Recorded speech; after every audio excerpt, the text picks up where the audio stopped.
सभी को नमस्कार। कैसे हो सभी? उम्मीद करता हूँ सभी बढ़िया होंगे, तैयारी अच्छी चल रही होगी।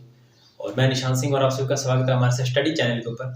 और आज अपने बात करने वाले हैं विद्युतीय मापक यंत्रों के बारे में। और जैसा कि मैंने आपको बताया था कि 10 अप्रैल से जो है अपना एक बैच जो शुरू होने वाला था, जिसके अंदर अपने WCS साइंस की जो क्लासेस थी वो भी अपडेट होने वाली थी।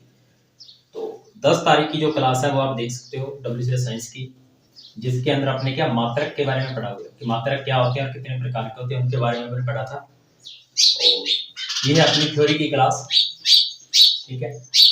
तो ये जो क्लास है ये आपको मिलती रहेंगी, थ्योरी की, WCS साइंस की। और ड्राइंग की जो क्लास है वो अपने थोड़ी सी डिले की हुई है, और उसको मैं आपको जो नोटिफिकेशन होगा वो मैं आपको दे दूंगा जब जो है उसको अपने शुरू करेंगे। तो चलिए शुरू करते हैं विद्युतीय मापक यंत्र। तो सबसे पहले अगर अपने बात करें कि जो मापक यंत्र होते हैं वो क्या होते हैं, आपको पता होगा कि मैंने आपको बताया था, जो अगर आपने ये मात्रक की जो क्लास लगाई हुई है तो उसके अंदर बताया था कि कुछ भौतिक राशियां होती हैं, ठीक है। उन भौतिक राशियों को नापने का और उनको मापने का जो कार्य करते हैं, ठीक है। और उनको मापने के बाद में जो अपने यूज करते हैं, जो अपने नाम यूज करते हैं, वो अपने होते हैं मात्रक, ठीक है। और जो उसकी माप होती है ना, जो उसकी अपने माप लेते हैं, वो जो माप होती है वो अपने किससे लेते हैं? वो अपने मापन यंत्रों से लेते हैं। मापन यंत्रों से उसकी माप लेते हैं। तो मापन यंत्र जो है ये कई प्रकार के होते हैं। भौतिक राशियों की माप लेने वाले यंत्र क्या कहलाते हैं? मापन यंत्र कहलाते हैं। और अगर आप बोले कि विद्युतीय राशियों की माप लेने वाले यंत्र क्या होते हैं? विद्युतीय मापन यंत्र कहलाते हैं। और जो विद्युतीय मापन यंत्र होते हैं ना, ये अपने 3 प्रकार के होते हैं, ठीक है। कौन कौन से? सबसे पहला आता है सूचक मापन यंत्र। सूचक मापन यंत्र,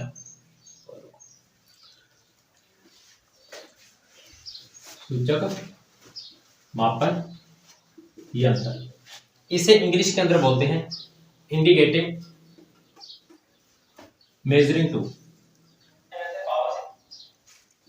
इंडिकेटिंग मेजरिंग टूल, ये ऐसे मापन यंत्र होते हैं जो अपने को तत्कालिक मान को दर्शाते हैं, ठीक है। जैसे कि आपने देखा होगा कुछ डिजिटल प्रकार के जो वोल्ट मीटर और एम्पेयर मीटर जो लगे होते हैं ज्यादातर, उनमें क्या होता है कि वो जो पीछे से धारा और वोल्टेज आ रही है ना, वो उसके तत्कालिक मान को क्या अपने को दर्शाते रहते हैं। तो जो अपने को तत्कालिक मान दर्शाए, तत्कालिक मान दर्शाने वाले यंत्र कौन से होते हैं? सूचक मापन यंत्र होते हैं। ये होते हैं सूचक प्रकार के, सूचक प्रकार। अगर मैं उदाहरण की इसकी बात करूं तो ये डिजिटल जो होते हैं ना, जो डिजिटल मेजरिंग टूल होते हैं, तो उनके अंदर ज्यादातर क्या होता है कि वो उनके अंदर सूचक प्रकार के जो मापन यंत्र होते हैं वो प्रयोग किए जाते हैं, जिनके अंदर क्या होता है कि जो पीछे से अपने जो राशियां आ रही हैं उनका क्या तत्कालिक मान अपने को दर्शाया जाता है, जो उसकी एक्चुअल जो वैल्यू होती है तो वो अपने को क्या दर्शाई जाती है। और नंबर 2, अगर अपने बात करें नंबर 2 की, तो वो कौन सा है? वो है संग्राहक। संग्राहक मापन यंत्र, इंग्लिश में इसका नाम है रिकॉर्डिंग मेजरिंग टूल। जो संग्राहक मापन यंत्र होते हैं ये क्या करते हैं कि ये जो अपने तत्कालिक मान अपने पहले देखे थे, ये क्या करता है उनको स्टोर करके और उनको क्या या तो अपने को किसी एक पट के ऊपर दर्शा देगा, ठीक है, या फिर ये क्या करेगा उसकी एक रीडिंग अपने को देगा, उसकी जो या फिर जो उसकी रीडिंग है ना उसको क्या करेगा रिकॉर्ड करके रख लेगा। और इनका अगर मैं बात करूं उपयोग या उदाहरण, तो वो आप ले सकते हो ईसीजी। ईसीजी सभी ने नाम सुना होगा। ईसीजी क्या होता है कि एक मेडिकल रिपोर्ट होती है जिसके अंदर क्या है कि कुछ इस प्रकार से ना डाटा सा बना होता है, ठीक है। और ये जो मापन जो यंत्र होते हैं ना, किस प्रकार के होते हैं? ये होते हैं रिकॉर्डिंग टाइप मेजरिंग टूल, जिसको अपने हिंदी में क्या बोलते हैं? संग्राहक मापन यंत्र। और अगर अपने बात करें नंबर 3 के मापन यंत्र, तो वो कौन से? नंबर 3 के मापक जो यंत्र है वो है इंटीग्रेटेड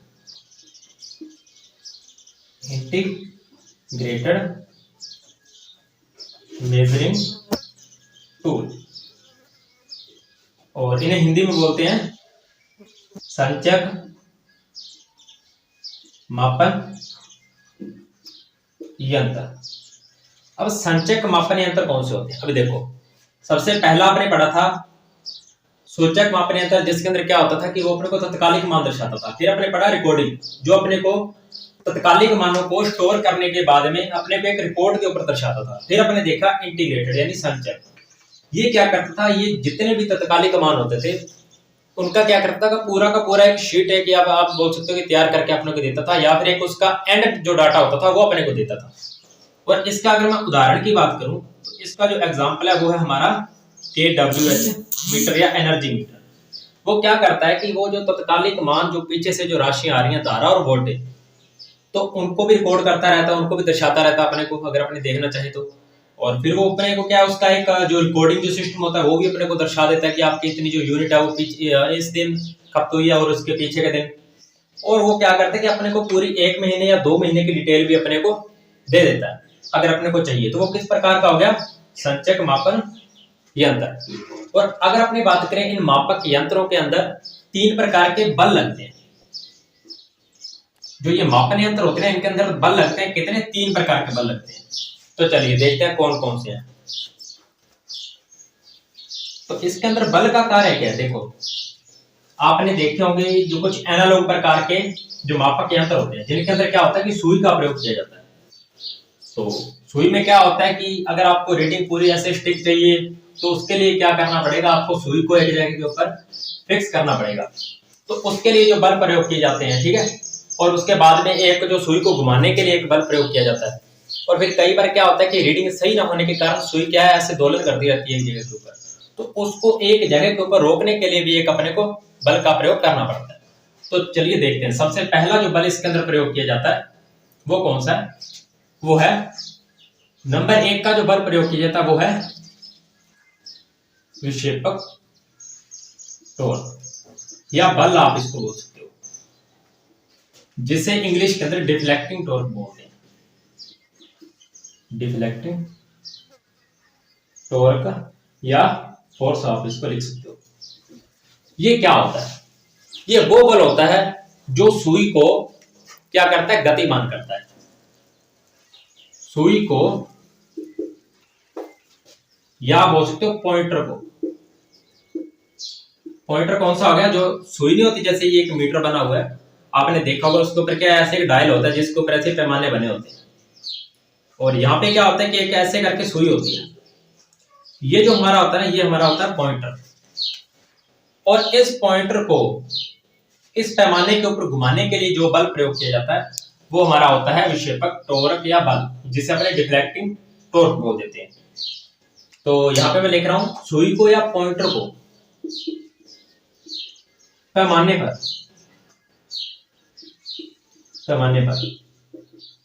गतिमान करने के लिए लगाया गया बल।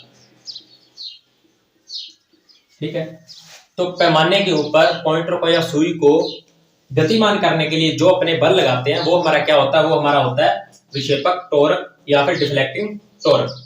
और अगर अपने बात करें नंबर 2, तो नंबर 2 का जो बल है वो कौन सा है? वो है नियंत्रक बल। नियंत्रक बल, जिसे अपने कंट्रोलिंग टॉर्क बोलते हैं।